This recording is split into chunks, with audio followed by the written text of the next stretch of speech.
Hello students, welcome to Biology World. I am Priyanka Shoran.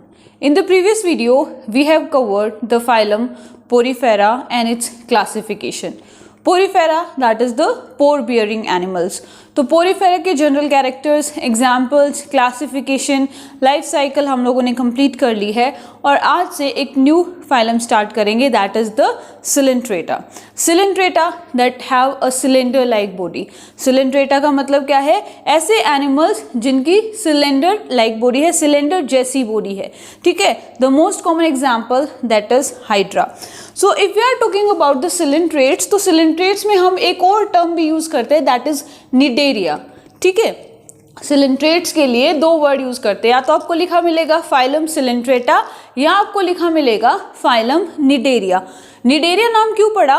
क्योंकि इनके अंदर एक स्पेशल सेल होती है, स्टिंगिंग सेल जिसको कहते हैं या नीडोप्लास्ट जिसको कहते हैं, जिसके कारण सिलेंट्रेट्स का नाम पड़ा that is Cnidaria. So if we are talking about these terms Coelenterata and the Cnidaria, so the term Coelenterata was given by Leuckart. किसने दी थी? ल्यूकार्ट ने.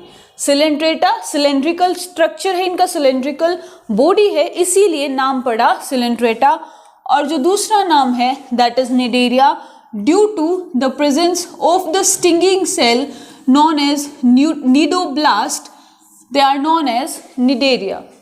And this term Cnidaria was given by Hatschek. किसने? Hatschek. जो हेडसेक है इन्होंने term दी थी that is Cnidaria.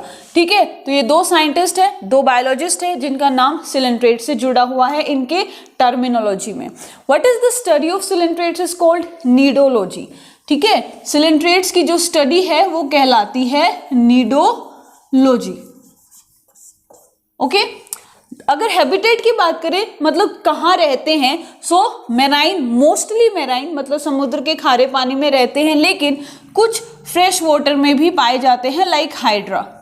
ठीक है. कुछ ऐसे सिलेंट्रेट्स हैं जो फ्रेश वाटर में भी प्रेजेंट रहते हैं, उनका जो हैबिटेट है कंप्लीटली एक्वेटिक है, कुछ मैराइन है और कुछ क्या है? फ्रेश वाटर है.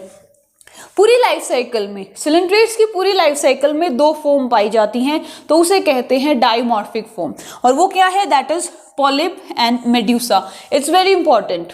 सिलेंट्रेट्स की अगर हम लाइफ साइकिल देखते हैं तो उस लाइफ साइकिल में क्या होता है? मेटाजेनेसिस होता है या पॉलीमॉर्फिज्म शो करता है. मतलब एक शेप से दूसरी शेप में चेंज होता है, एक बॉडी से दूसरी बॉडी में चेंज होता है. मतलब दो तरह के स्ट्रक्चर्स हमें देखने को मिलते हैं. First is the polyp, second one is the medusa.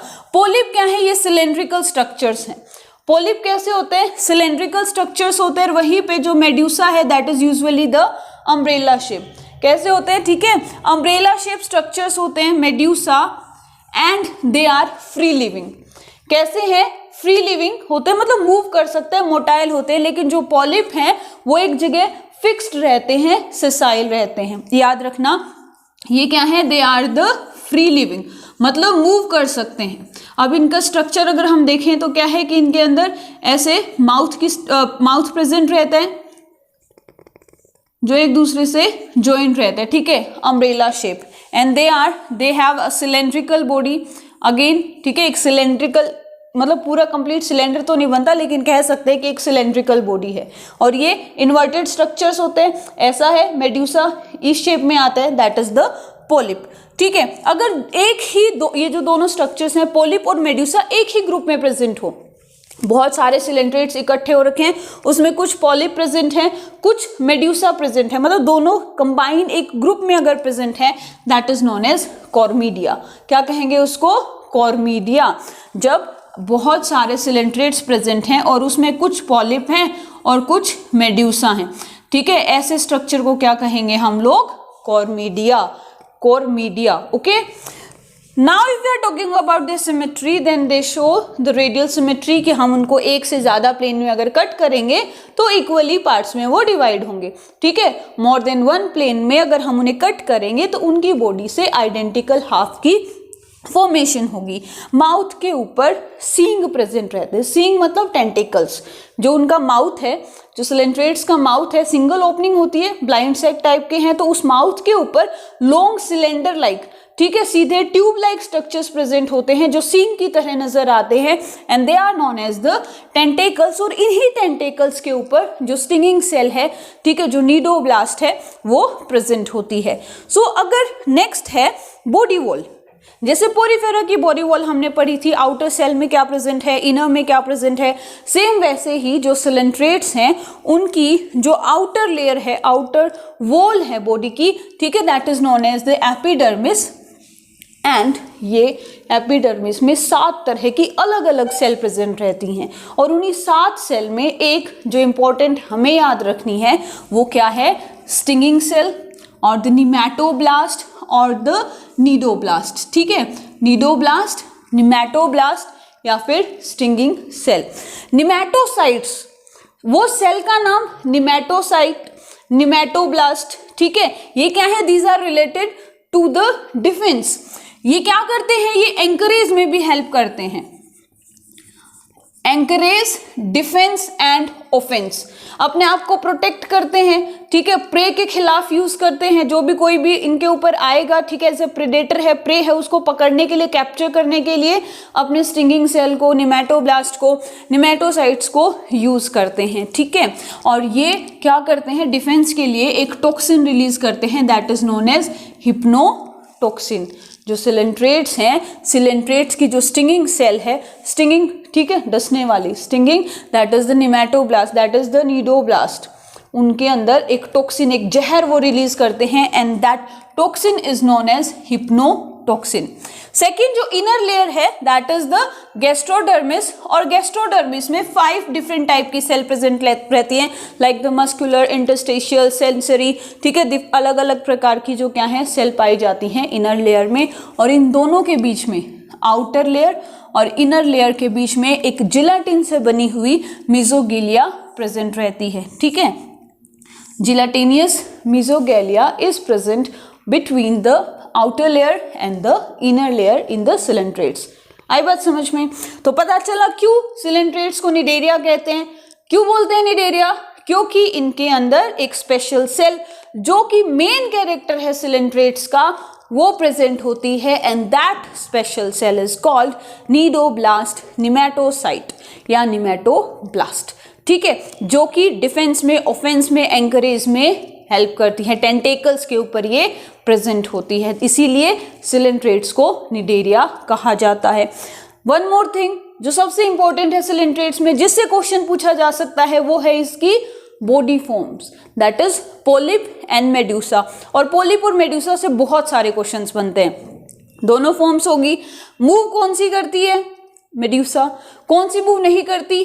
Polyp. Cylindrical shape कौन सा है? पॉलिप। अम्ब्रेला शेप कौन सी है? मेड्यूसा, ठीक है। तो इस तरह के और भी आगे हम भाई किसमें एसेक्सुअल रिप्रोडक्शन होती है, किसमें सेक्सुअल रिप्रोडक्शन होती है, एसेक्सुअल रिप्रोडक्शन से कौन सा बनता है, सेक्सुअल रिप्रोडक्शन से कौन सा पार्ट बनता है, ये भी क्या है, पॉलिप और मेड्यूसा, जो हम आगे डिस्कस करने वाले हैं। अब मैंने जैसे पहले भी बताया था कि जो उनकी बॉडी प्लान है that is the blind sac type, मतलब सिंगल ओपनिंग प्रेजेंट रहती है जो माउथ और एनस दोनों की तरह काम करती है। अब नर्व फाइबर्स प्रेजेंट रहते हैं, नर्वस सिस्टम प्रेजेंट रहता है, लेकिन ज्यादा डेवलप नहीं होता। जो मेसोग्लिया है उसके दोनों साइड पे नर्व फाइबर्स का एक जाल, एक नेटवर्क प्रेजेंट रहता है। मेड्यूसा के ऊपर सेंसरी ऑर्गन्स प्रेजेंट रहते हैं, and these sensory organs are known as the statocyst, balancing organ जिनको कहा जाता है। क्या बोला जाता है? Balancing organ. और इन्हीं स्टेटोसिस्ट का एक और भी नाम है, दैट इज रोपेलिया। क्या नाम है? रोपेलिया। तो अब इन सेंसरी ऑर्गन्स का क्या फंक्शन है? दे मेनली यूज फॉर बैलेंसिंग। किस लिए यूज किए जाते हैं? बैलेंसिंग के लिए यूज किए जाते हैं, ठीक है। अब जो मेन आ गया दैट इज रिप्रोडक्शन, कि रिप्रोडक्शन कैसे होगी। एसेक्सुअल रिप्रोडक्शन की बात करेंगे तो एसेक्सुअल रिप्रोडक्शन होती है किससे? बडिंग से। और वो बडिंग किस में होती है? पॉलिप फॉर्म में। किस में होती है? पॉलिप फॉर्म में। तो एसेक्सुअल रिप्रोडक्शन कौन परफॉर्म करता है? पॉलिप परफॉर्म करता है, ठीक है।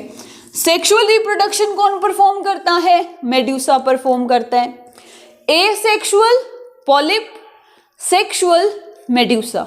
याद रखना, एसेक्सुअल कैसे होगा?